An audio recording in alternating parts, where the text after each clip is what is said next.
Arthur Conan Doyle, The Adventure of the Abbey Grange.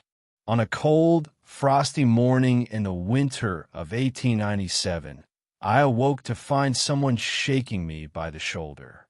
It was Holmes. The candle in his hand lit up the eager, animated face of my friend, and I knew at once that something was amiss. "Up, Watson, up!" he cried. "The game is afoot. Not a word.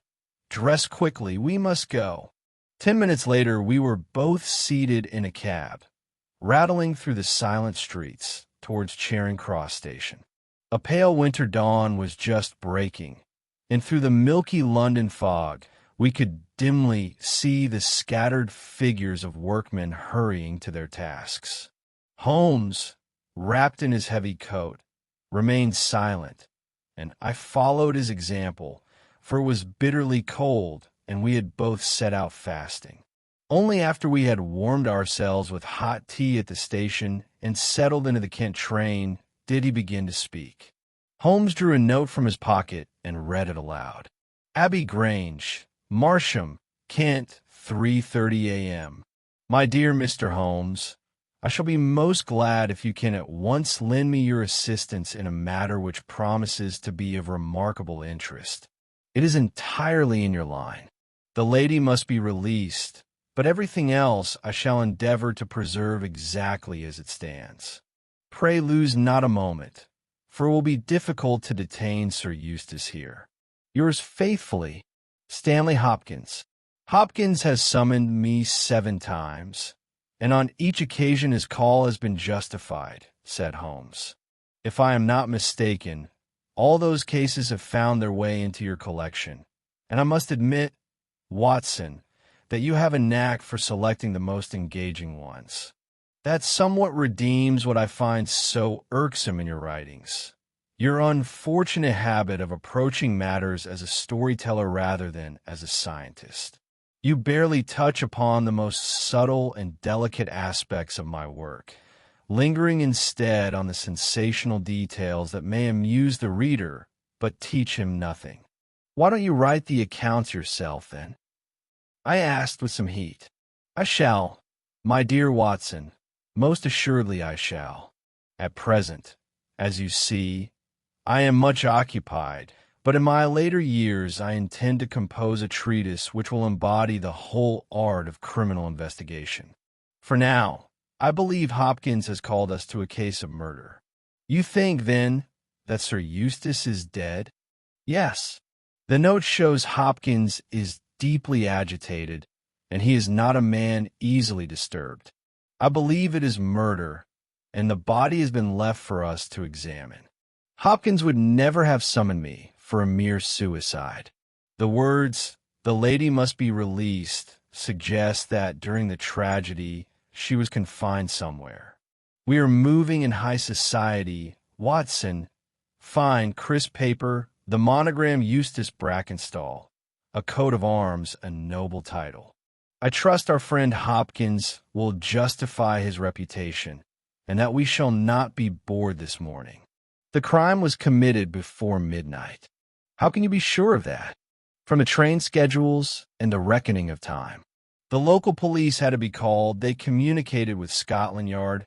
Hopkins had to arrive there and then send for me. That accounts for the whole night. But here is Chislehurst already, and soon all doubts will be resolved. After several miles along narrow country roads, we reached the park gates, opened for us by an aged porter whose grim face betrayed recent shock.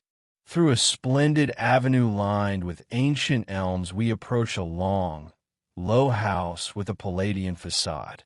The central portion was clearly of great antiquity, ivy-clad, though the broad windows showed modern improvements, and one wing was evidently quite new.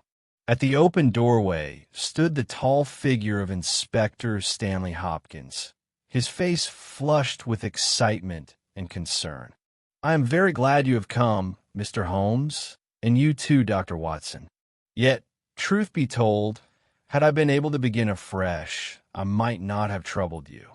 As soon as the lady recovered, She gave such clear testimony that little remains to be done. Do you recall the Lewisham gang of burglars? The three Randalls? Exactly, father and two sons. This is their handiwork. I have no doubt of it. 2 weeks ago they struck at Sydenham, were seen there, and we now have their descriptions. What audacity! Not a fortnight has passed, and here is another crime, again in the same district. But it is they beyond question. This time they shall not escape the gallows. Then Sir Eustace is dead? Yes.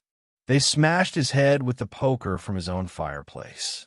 Sir Eustace Brackenstall, as the coachman informed us? Yes, the very same. One of the wealthiest men in Kent. Lady Brackenstall is now in the drawing-room. Poor soul, what she has endured. She was nearly lifeless when I first saw her. I think it best that you go to her and hear the account from her own lips. Afterwards, we shall examine the dining-room together. Lady Brackenstall proved to be a woman of remarkable presence.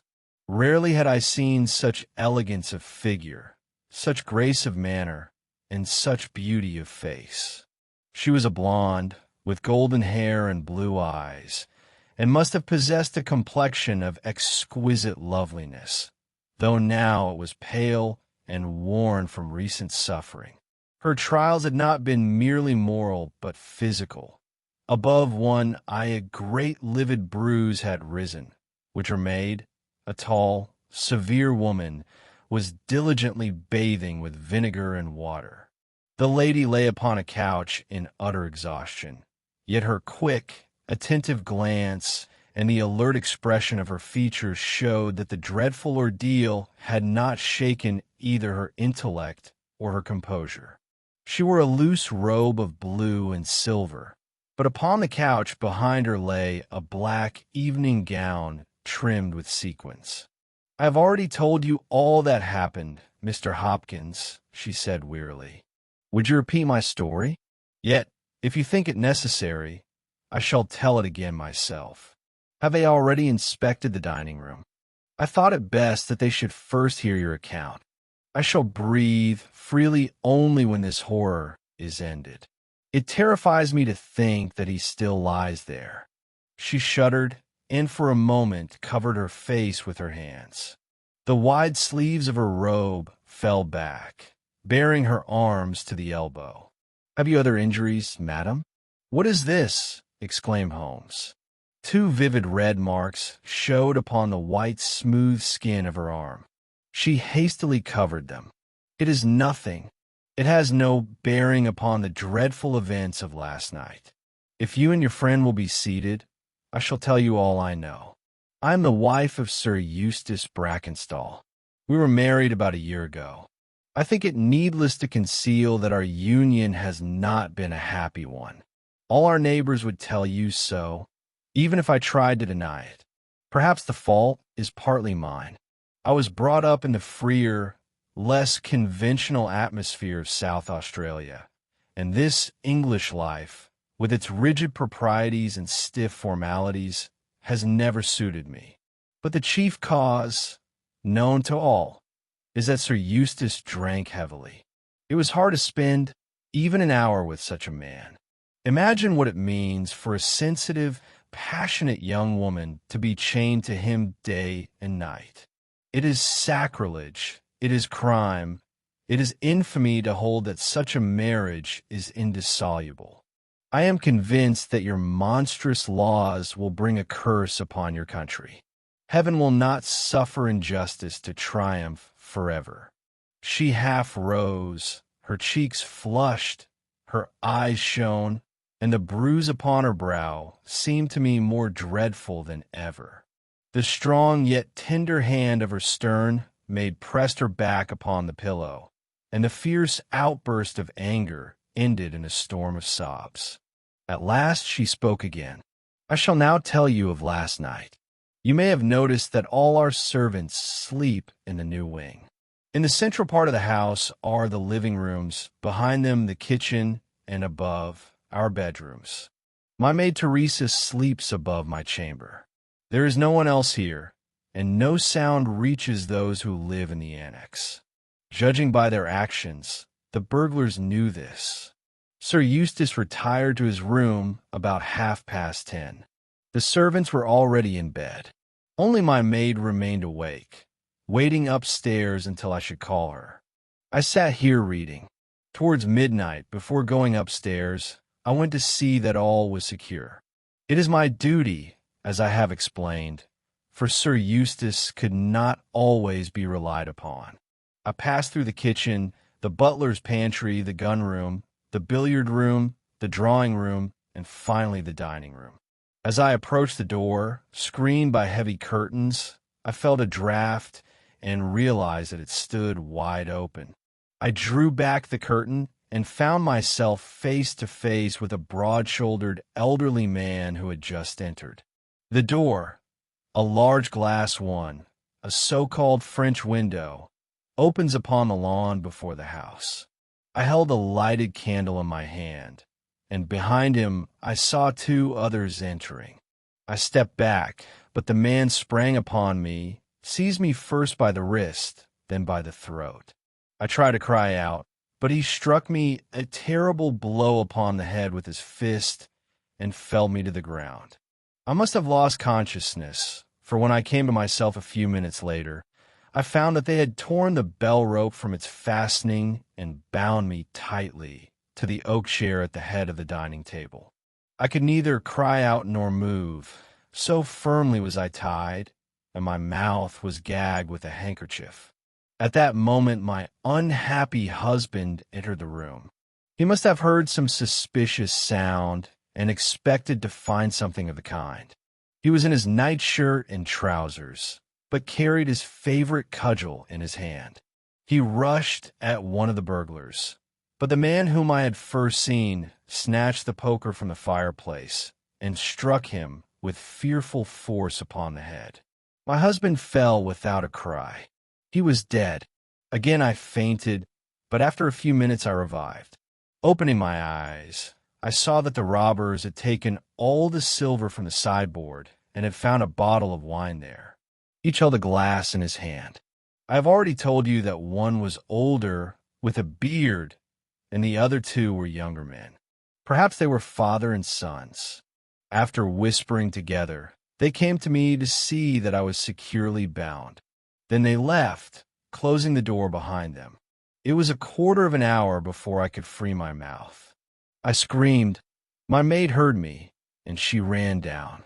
The other servants awoke, and we sent for the police. The police at once communicated with London. That is all I can tell you, gentlemen, and I trust one shall not be compelled to repeat this most grievous story again. Have you any questions, Mr. Holmes? Said Hopkins. No, I do not wish to further tax Lady Brackenstall's patience or intrude upon her time, said Holmes. But before we proceed to the dining room, I should be glad to hear your account, he added, turning to the maid. I saw those men before they entered the house, she replied. I was sitting at the window of my room when I noticed 3 figures near the porter's lodge. The night was bright with moonlight. I thought nothing of it then, but an hour later I heard my mistress groaning, rushed downstairs, and found her, poor dear, bound fast in that chair, exactly as she has told you. The master lay upon the floor, and the room was spattered with blood and brains. Even her gown was stained with it. Such a sight would make anyone faint, but she has always been courageous, Miss Mary Fraser of Adelaide, and she has not changed a whit since becoming Lady Brackenstall of Abbey Grange. You have questioned her long enough, gentlemen. See how weary she is. Old faithful Teresa will take her to her chamber. She must rest. The gaunt, stern woman embraced her mistress tenderly about the waist and led her from the room. She has been with her all her life, said Hopkins. Nursed her as a child. A year and a half ago they left Australia together and came to England. Her name is Teresa Wright, and such servants are not to be found nowadays. That is loyalty, Mr. Holmes. Holmes's expressive face grew impassive. I knew that for him. Once the mystery was stripped away, much of the charm of a case vanished. True, the culprits were yet to be found and arrested, but the affair seemed so commonplace that Holmes scarcely thought it worth his time. He felt much as a great medical specialist might when summoned to treat a child's measles. Yet, upon entering the dining room and beholding the scene of the crime, Holmes revived and his interest was rekindled. The dining room was a lofty chamber with a carved oak ceiling, oak paneling, and a fine collection of antlers and ancient weapons upon the walls. Opposite the entrance, at the far end, stood the glass door of which Lady Brackenstall had spoken. To the right were 3 windows admitting the cold light of the winter sun. To the left yawned the great fireplace beneath its massive oak mantel. Beside it stood a heavy oak armchair with carved back and arms. Through the pierced carving of the back a red cord had been threaded, its ends tied to the lower rail. When the lady was released, the cord had slipped, but the knots remained unloosened. These details we observed later, for at first our attention was wholly fixed upon the body, stretched upon the tiger skin rug before the hearth. It was that of a tall, well-built man of about 40. He lay upon his back, his face upturned, his short black beard jutting upwards, his white teeth bared in a grim smile. His clenched fists were raised above his head, and across them lay his heavy cudgel. His handsome, dark, eagle-like features were distorted by a look of vindictive hatred and furious rage. He had evidently been roused from bed, for he wore a fine embroidered nightshirt, trousers, and was barefoot. His head was shattered, and all around bore witness to the savage violence of the blow. Beside him lay the poker, bent into a curve by the force of the stroke. Holmes examined it closely, and then the wound upon the head. "It seems this elder Randall is a man of prodigious strength," he remarked. "Yes," said Hopkins. "I have some particulars about him.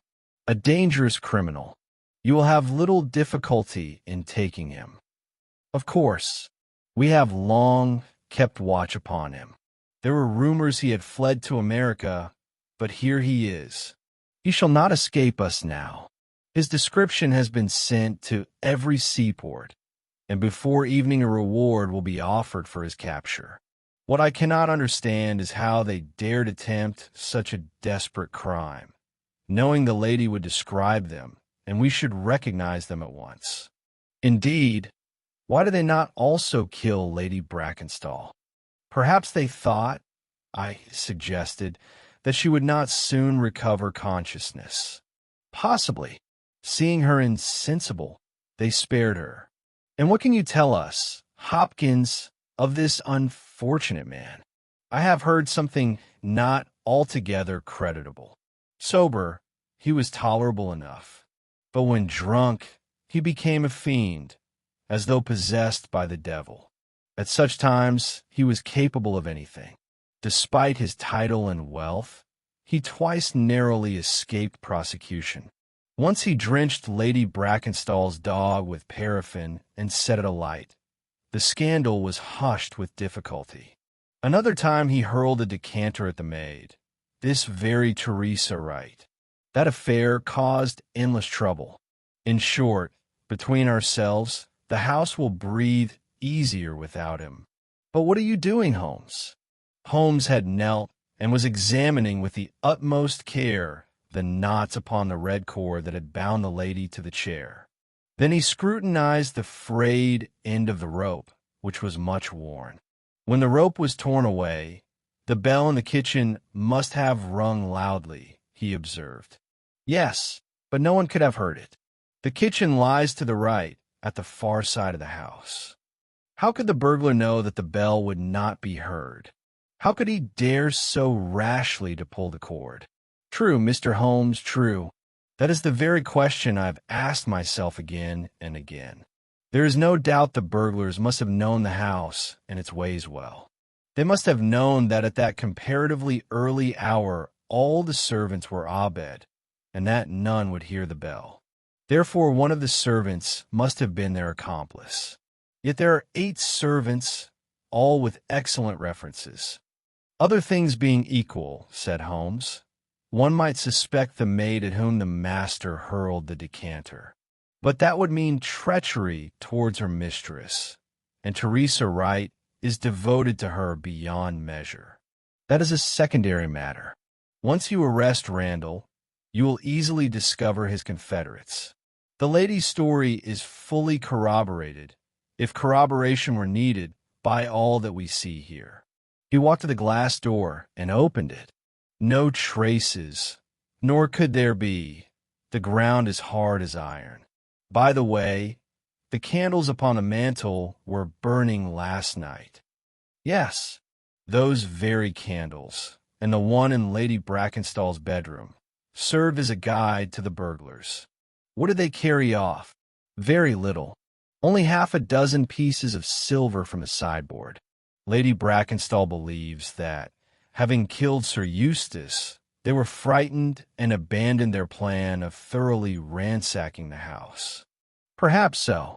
Strange, though, that they had the nerve to linger and drink wine. Likely they wished to steady their nerves. Indeed, no one has touched these glasses today. No one, and the bottle stands as it was upon the sideboard. Let us see. And what is this? 3 glasses stood in a row, each with traces of wine. In one, at the bottom, lay the dark sediment of old, well-matured wine.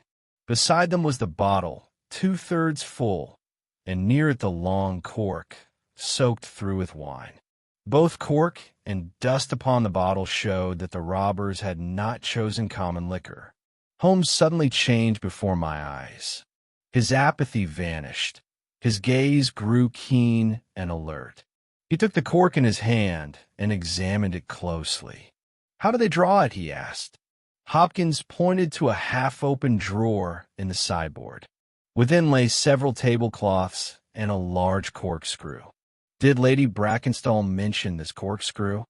No, but she was unconscious when they opened the bottle.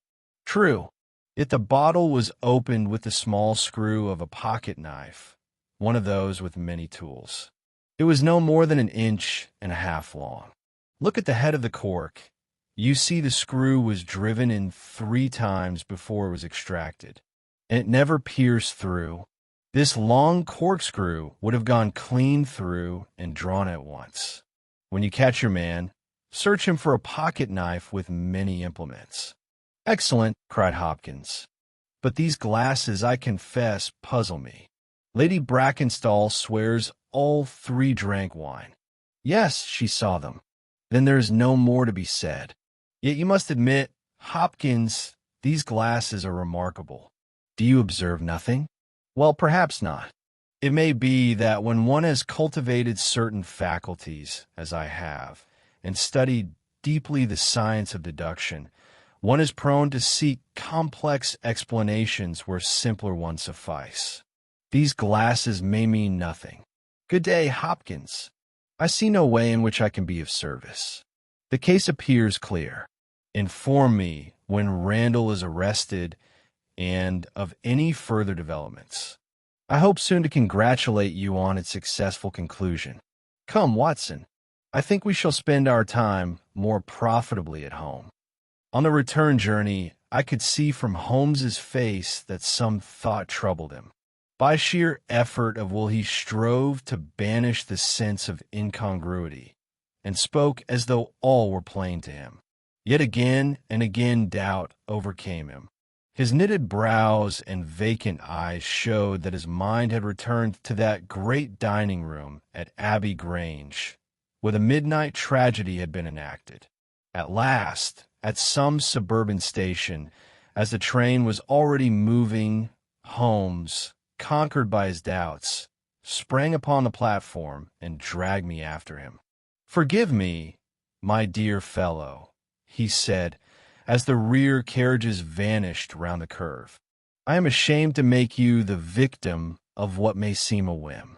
But upon my life, I cannot leave the matter thus. My experience, my intuition revolt against it. All is wrong. I swear it is wrong. And yet the lady's story is precise and clear. The maid's testimony without contradiction, every detail consistent. What have I to oppose to this? 3 empty glasses, that is all. But had I approached the case without preconceived notions, had I investigated it de novo with the thoroughness it demands, without a ready-made theory to mislead us, should I not have found something more definite than these glasses? Assuredly I should. Sit upon this bench, Watson.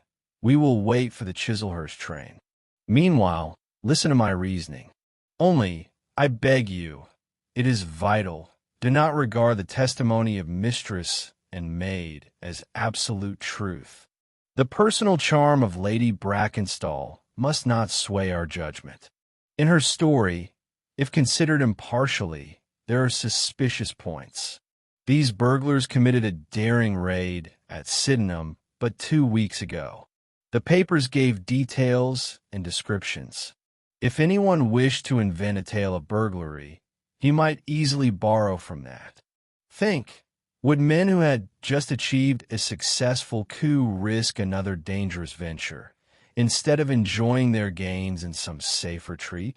Further, is it the habit of burglars to act at so early an hour, or to strike a woman to silence her, though that is the surest way to make her cry out? Do they kill a man when they are strong enough to master him without bloodshed? Do they abandon rich plunder and content themselves with trifles? Do they leave a bottle of wine unfinished? Do not all these inconsistencies strike you, Watson? Taken together, they impress me, though each alone is not impossible. The strangest thing, I think, is that the lady was bound to the chair. That does not seem strange to me, Watson. They must either kill her or prevent her from raising the alarm at once. But still, Watson, have I not convinced you that Lady Brackenstall's tale is not wholly to be trusted? And worst of all are these glasses. Why so? Can you picture them? Yes. She says all 3 drank from them. Does that not rouse your doubt? No. There was wine in each glass. But why is there sediment in one and none in the others? You notice that? How do you explain it? The glass with sediment was perhaps filled last. Not so. The bottle was full, the sediment at the bottom. Therefore, the 3rd glass should be the same as the first 2. Only 2 explanations are possible. First, after filling the 2nd glass, the bottle was shaken so that all the deposit came into the 3rd. But that is most improbable. Yes, I am certain I am right. How then do you explain the sediment? I believe only 2 glasses were drunk from, and the dregs were poured into the 3rd. That is why 1 glass shows sediment, while the other 2 do not. Yes, that is how it was. But then, in the dining room that night, there were 2 persons, not 3, and the case from something commonplace becomes one of the highest interest. It follows that Lady Brackenstall and her maid have deliberately lied to us, that not a word of their story can be trusted, and that they must have had strong reasons for concealing the true culprit. We must reconstruct the affair ourselves, without their aid. That is our task, Watson. And here comes the Chislehurst train. Our return greatly astonished the household of Abbey Grange. Learning that Stanley Hopkins had gone to report to his superiors, Sherlock Holmes took possession of the dining room, locked the doors from within, and for 2 hours devoted himself to the most minute and thorough examination of the scene, upon which he meant to build a structure of irrefutable conclusions. Seated in a corner, I watched, like a diligent student at a professor's demonstration, following every step of that remarkable investigation. The window, the curtains, the carpet, the chair, the rope, All were scrutinized and deductions drawn from each. The body of the unfortunate baronet had been removed, but all else remained as it was. To my surprise, Holmes climbed upon the oak mantelpiece. High above his head hung the fragment of red cord still tied to the bell. He gazed at it long. Then, to reach it, he set his knee upon the cornice of the wall and stretched out his hand. He was within a few inches of it, but his attention was caught by the cornice itself. Examining it, he leapt down, well satisfied. All is well, Watson. The case is solved. It will be one of the most remarkable in your collection. Yet, my dear fellow, how blind I was. I nearly made the greatest mistake of my life.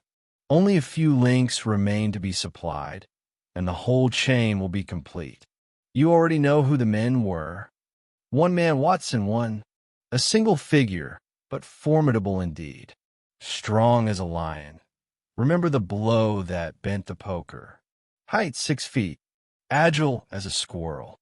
Fingers deft and skillful. Intelligent and resourceful. The whole elaborate performance was his invention. Yes, Watson, we are confronted with a remarkable personality. Yet even he left traces. That bell rope is the key to the whole affair. I do not understand. Consider, Watson, had you needed that rope and pulled it violently, would it have broken? At the point where it was tied to the wire. Why then did it break much lower? Because it was worn there. Precisely. And the broken end is indeed frayed. But the man had the wit to counterfeit the fraying with a knife. The upper end, unseen from below, is cleanly cut without a sign of wear. Thus the sequence is clear. The intruder dared not break the rope, lest he raise an alarm. To cut it, he climbed upon the mantel, but that was not enough. He set his knee upon the cornice, leaving a mark upon its dusty surface, stretched out his hand, and severed the rope with a knife. I cannot reach it, 3 inches short. Therefore he is at least 3 inches taller than I. And now, look at the seat of the chair. What is that? Blood. Blood beyond doubt. That alone proves Lady Brackenstall's story false from beginning to end.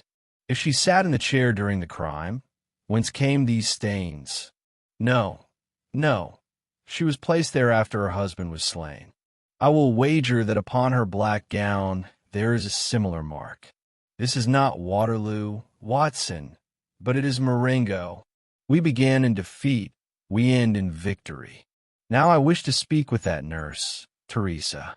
But to gain what we need, we must show great tact. The stern Australian nurse proved a most interesting character. Silent, suspicious, ungracious, she softened only slowly, won over by Holmes's courtesy and his kindly readiness to hear all she had to say. Teresa did not attempt to conceal her hatred of the late master. Yes, sir, it is true he threw a decanter at me. He cursed my mistress with a vile word, and I told him that had her brother been here, he would not have dared. Then he hurled the decanter.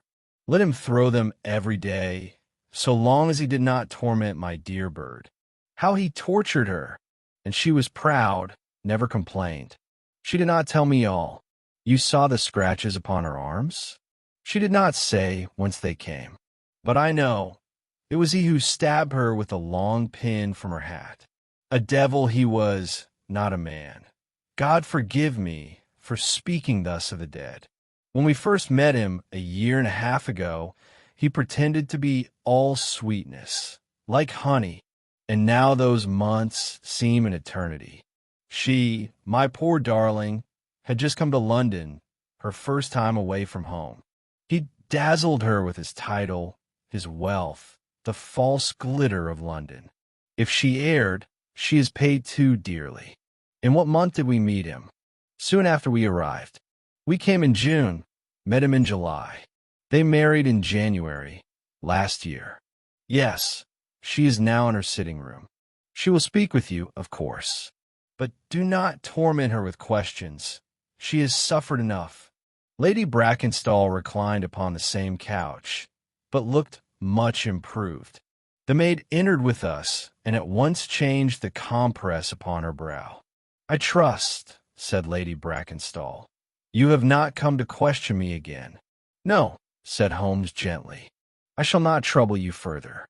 I have but one wish, to help you, for I know how much you have endured.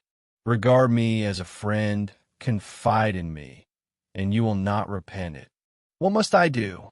Tell me the whole truth." "Mr. Holmes?" "No, no, Lady Brackenstall. It is useless. You may have heard my name. Well, I stake my name and my reputation that your story, from first word to last, is a fabrication." "What insolence!" cried Teresa. "You mean to say my mistress has lied?" Holmes rose from his chair. "Then you have nothing further to tell me?" "I have said all." "Think again, Lady Brackenstall. Would it not be better to speak the whole truth?" A shadow of doubt crossed her lovely face. In the next instant, it was once more impenetrable, like a mask. Clearly, Lady Brackenstall had reached a decision. "I know nothing more." "A pity." Holmes shrugged and took up his hat. Without another word, we left the room and quitted the house. In the park was a pond, frozen over save for a hole kept open for a solitary swan. Holmes glanced at the opening. Then we walked to the porter's lodge. There Holmes wrote a brief note for Stanley Hopkins and left it with the porter. Whether we have hit or missed, Hopkins must know. "Otherwise, what will he think of our return?" said Holmes. "But it is too soon to reveal all. Our next field of action is the office of the Adelaide-Southampton line, which, if I recall, lies at the end of Pall Mall. There is another line connecting South Australia with England, but we shall begin with the larger." Holmes's card, sent in to the manager, worked like magic. Very soon Holmes had all the information he desired. In June 1895, only one vessel of that company, the Rock of Gibraltar, arrived in England. It was their largest and finest ship. Among the passengers were Miss Fraser of Adelaide and her maid. The ship was now on its way back to Australia, somewhere south of the Suez Canal.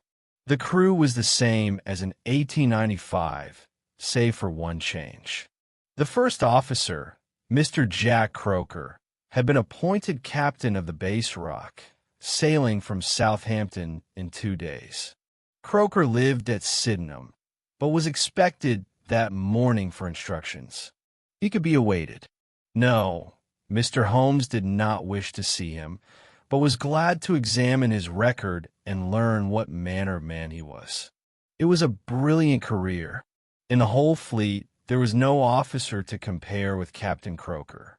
As to his character, in duty he was exact and reliable, but off duty his fiery nature sometimes broke out. Impetuous, even reckless, yet kind, honest, and loyal. Such was the report Holmes obtained at the Adelaide, Southampton office. From there we drove to Scotland Yard, but upon reaching the police headquarters Holmes did not alight. He sat in the cab, brows knitted deep in thought. Rousing himself, he ordered the driver to Charing Cross Telegraph Office, where he dispatched a message. Only then did we return to Baker Street. "No, I cannot do it, Watson," said Holmes. If a warrant were issued, nothing on earth could save him.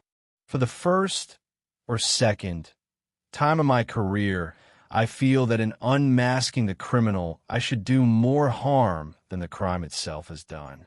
I have learned caution, and I would rather offend against the law of England than against my conscience. Before acting, we must learn more. Towards evening, Inspector Stanley Hopkins called. His affairs were not prospering. "You are clairvoyant, Mr. Holmes. At times I think you possess supernatural powers. How else could you know that the stolen silver lay at the bottom of the pond?" "I did not know, but you advised me to search the pond." And you found the silver? I did. I'm glad to have helped you. But you have not helped me. You have only complicated matters. What sort of burglar steals silver and then throw it into the nearest pond? Strange burglars indeed. I reasoned that if the silver were taken merely as a blind, the thieves would hasten to rid themselves of it. But how could you think of that? I merely admitted the possibility. When they left the house, the pond lay before them, with that tempting hole in the ice. Could there be a better place to hide the silver? To hide it? That is the point, cried Hopkins. Yes, yes, now all is clear. At midnight the roads are not deserted. The criminals feared to be seen with the silver, so they cast it into the pond, meaning to return when none could observe them. Splendid, Mr. Holmes. Better than your theory of a blind. Perhaps you were right. An excellent version. My reasoning was absurd, of course.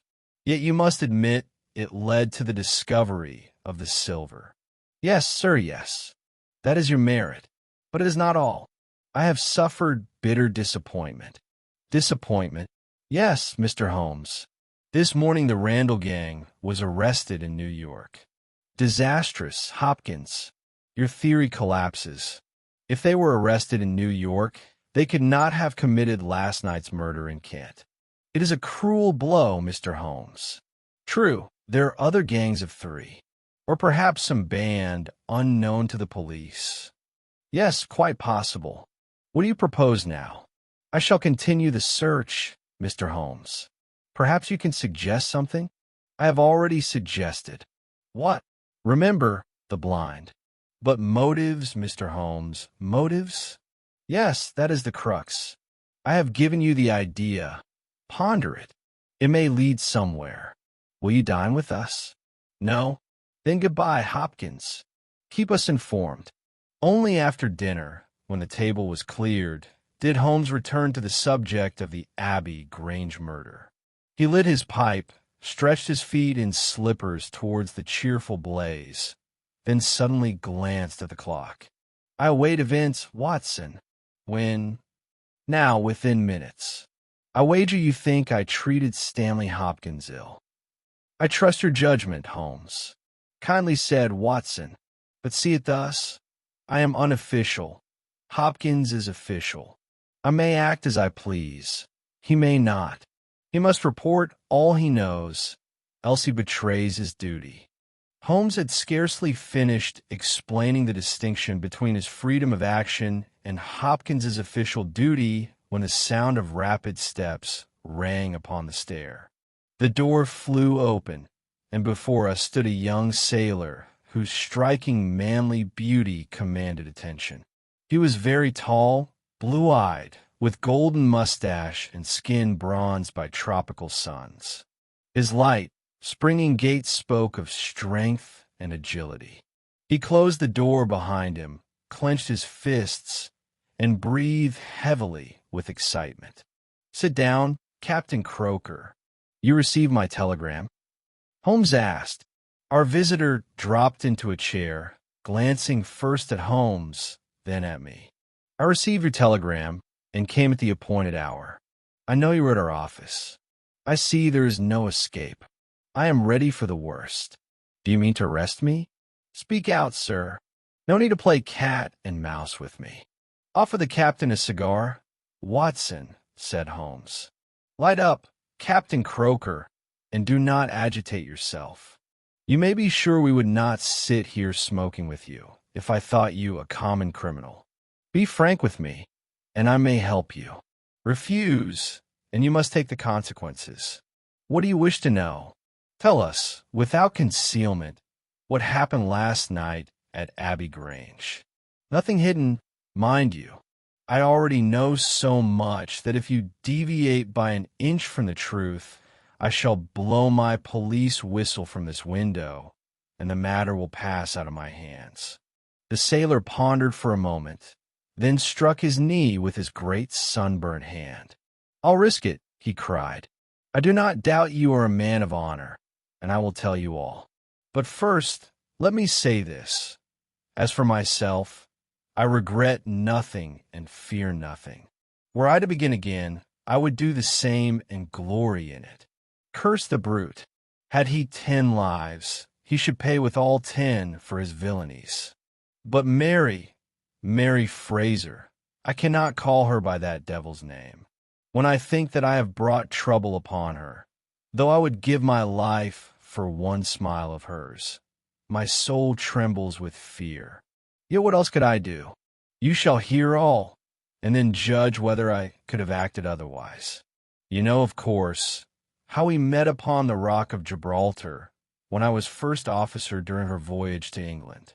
From the first glance, she was the only woman in the world to me. Each day, I loved her more. How many times, during the night watch, I knelt and kissed the deck because her dear feet had trodden it. She never deceived me, never promised to be mine. She gave me friendship, nothing more. When we parted, she was free. I had lost my freedom forever.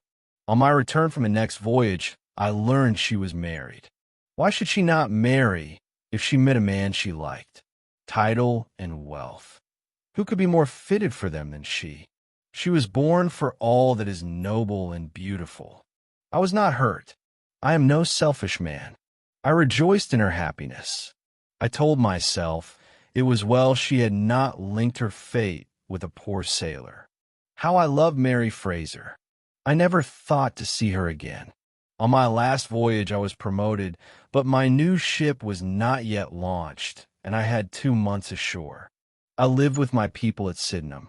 One day, walking a country lane, I met Teresa Wright, her old maid. She told me of her, of him, of their life. Hearing Teresa's tale, I nearly lost my senses. How dared he, drunken brute, lift his hand against her? He was not fit to lick the dust from her shoes. I met Teresa again, and then I met Mary. Twice we saw each other. She would not see me more. A few days ago, I learned I was to sail within a week. I resolved to see Mary once again. Teresa was ever my friend, for she loved Mary and hated that scoundrel almost as much as I. From her, I learned the habits of the household. Mary often sat late with a book in her little sitting room. I crept to her window at night and tapped softly. She would not open, but I knew she loved me and would not leave me freezing outside. She whispered that I should come to the dining room door. It was open, and I entered. Again I heard from her lips things that made my blood boil. That savage beast had tortured the woman I loved beyond life itself. We stood together in the dining room, speaking, heaven knows, the most innocent words, while he burst in like a madman, cursed her foully, and struck her across the face with his stick.